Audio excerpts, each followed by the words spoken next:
खबर। Gas subsidy योजना पर चुनाव आयोग ने केंद्र से मांगा जवाब। बीजेपी ने की थी चुनाव आयोग से शिकायत।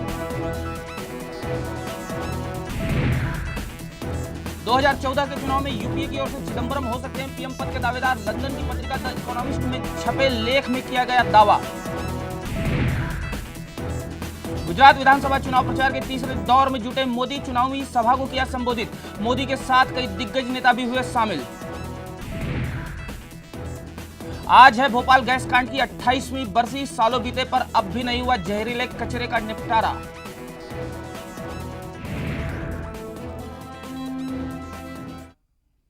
नमस्कार, मैं हूं सुमित ठाकुर। इस बात सबसे पहले गुजरात चुनाव से जुड़ी हुई। गुजरात चुनाव से ठीक पहले केंद्र सरकार की सब्सिडी के बदले कैश योजना शुरू करने के ऐलान पर बीजेपी की शिकायत के बाद चुनाव आयोग ने कैबिनेट सचिव से जवाब मांगा है। चुनाव आयोग ने चिट्ठी लिखकर कैबिनेट सचिव से योजना के ऐलान के समय पर सवाल उठाए हैं। चिट्ठी में लिखा गया है कि आदर्श आचार संहिता लागू के कारण योजना के ऐलान को कुछ दिनों के लिए टाला जा सकता था। चुनाव आयोग ने सोमवार तक इस पर जवाब मांगा है। चिट्ठी में यह भी कहा गया है कि जवाब नहीं मिलने पर आयोग कार्रवाई करेगा। इससे पहले बीजेपी नेताओं ने चुनाव आयोग से इसकी शिकायत की थी। बीजेपी ने चुनाव आयोग के केंद्र से सवाल पूछने के कदम की भी सराहना की है।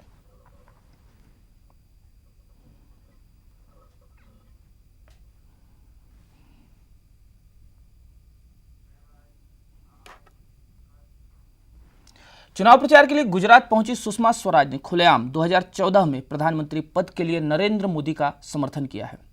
सुषमा स्वराज ने कहा है कि उनकी उम्मीदों को और ज्यादा पंख मिलने चाहिए।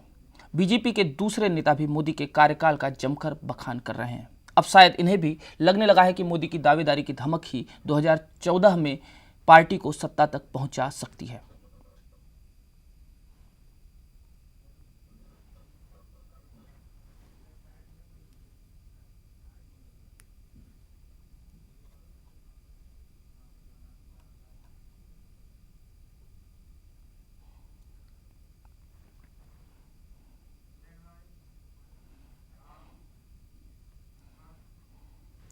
मोदी के प्रधानमंत्री पद की उम्मीदवारी को लेकर सुषमा स्वराज के विचारों का समर्थन करते हुए बिहार बीजेपी के प्रदेश अध्यक्ष सीपी ठाकुर ने कहा है कि अगर गुजरात में मोदी सफल होते हैं तो वो प्रधानमंत्री पद के प्रबल दावेदार होंगे। जी तो जो कहेंगे वो तो होगा ही। सुषमा जी लोग सीनियर लीडर हैं। सीनियर लीडर डिसाइड करेगा कि नरेंद्र मोदी को होना है तो एक बार हम पहले भी कह चुके हैं कि समय व्यक्ति को निर्माण करता है और व्यक्ति जब निर्मित हो जाता है उस समय के मुताबिक तो उसके आगे बढ़ने को कोई रोक नहीं सकता है। तो ये समय अभी है कि नरेंद्र मोदी ने काम बहुत अच्छा किया है, अपने राज्य को बहुत अच्छा बढ़ाया है। तो लोग उम्मीद करता है कि जब वो अगर उनकी बड़ी जीत वहाँ होती है तो सफल प्राइम मिनिस्टर के दावेदार होंगे। पहले अडवाणी जी से पूछो कि उन्होंने अपनी आकांक्षा, अपनी उम्मीद छोड़ दी क्या? जीत की हैट्रिक लगाने के लिए गुजरात के मुख्यमंत्री नरेंद्र मोदी पूरे दमखम के साथ चुनावी प्रचार के तीसरे दौर में लगे हुए हैं।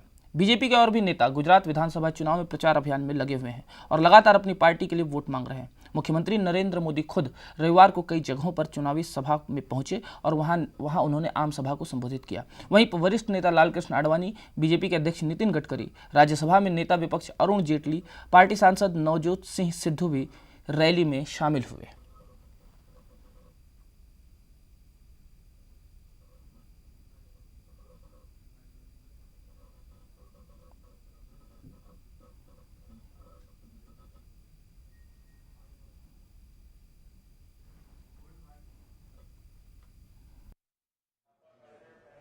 आज मैं यहां से तीसरे दौर के चुनाव प्रचार का अभियान प्रारंभ कर रहा हूं। भाइयों बहनों, इस चुनाव में मैं साफ देख रहा हूं,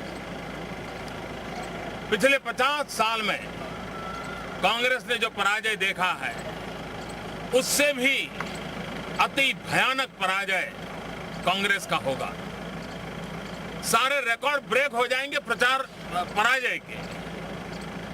और भारतीय जनता पार्टी गुजरात के जीवन में सबसे अधिक सीटों के साथ, सबसे अधिक वोटों के साथ विजय को प्राप्त करेगी। कांग्रेस बिखर चुकी है, अंतर्विरोध से टूट चुकी है। कलह कांग्रेस को खाता जा रहा है। और कांग्रेस की तो हाल क्या है? कुछ दिन पहले एक 12 साल के बच्चे ने गुजरात की जनता के मिजाज का इंडिकेशन दे दिया। कांग्रेस के एक उम्मीदवार कहते हैं कि मैंडेट लेकर के जा रहे थे अपना पर्चा दर्ज करवाने के लिए, और कांग्रेस रो रही है कि 12 साल का बच्चा आकर थे, हमारे उम्मीदवार का मैंडेट छीन करके भाग गया। इसके पीछे प्रपंच क्या है वो तो दुनिया जानती है। लेकिन अगर कांग्रेस की बातों पर मैं भरोसा करूं तो मैं इसमें से एक संकेत देख रहा हूं कि अगर 12 साल का बच्चा कांग्रेस के हाथों से मैंडेट छीन करके चला जाता है, इसका मतलब ये हुआ कि गुजरात की 6 करोड़ की जनता ने कांग्रेस का मैंडेट बहुत पहले ही छीन लिया है और कांग्रेस को पराजय की कगार में झोंक दिया है। विजय निश्चित है। भारतीय जनता पार्टी भारी बहुमत से विजय प्राप्त करेगी। तो आपने सुना नरेंद्र मोदी को जो कांग्रेस पर वार कर रहे थे। अब बात यूपीए की। लंदन की पत्रिका द इकोनॉमिस्ट में छपे एक लेख में दावा किया गया है कि यूपीए की ओर से पीएम पद के लिए सबसे प्रबल दावेदार पी चिदम्बरम हो सकते हैं। दरअसल रिटेल पर एफडीआई और कैश ट्रांसफर जैसे फार्मूले को सामने लाने वाले चिदम्बरम को ही इसका पूरा सूत्रधार माना जा रहा है, जिससे कांग्रेस को 2014 के लोकसभा चुनाव में काफ़ी उम्मीदें भी हैं। इसके अलावा ये भी माना जा रहा है कि चिदम्बरम सोनिया गांधी के बेहद भरोसेमंद है और उन्हें आर्थिक मुद्दों की भी अच्छी समझ है, जिसके आधार पर ऐसा अनुमान लगाया जा रहा है कि यूपी के ओर से चिदम्बरम को पीएम पद का दावेदार बनाया जा सकता है।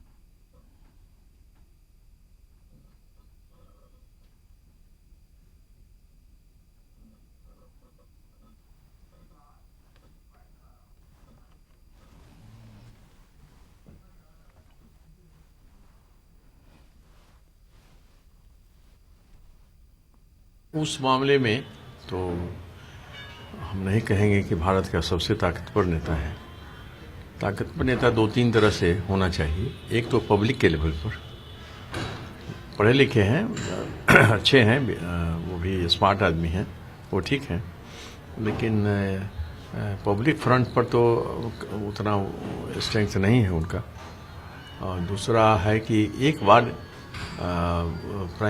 फाइनेंस मिनिस्टर रह चुके हैं और थोड़े दिन के लिए फिर गैप हुआ, होम मिनिस्टर थे, उसके बाद फिर फाइनेंस मिनिस्टर हुआ।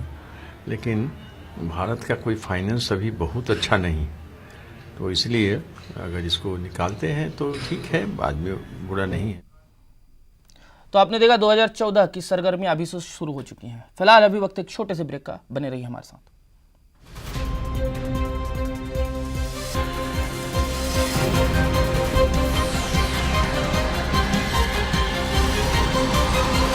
GNN न्यूज, सिर्फ खबर।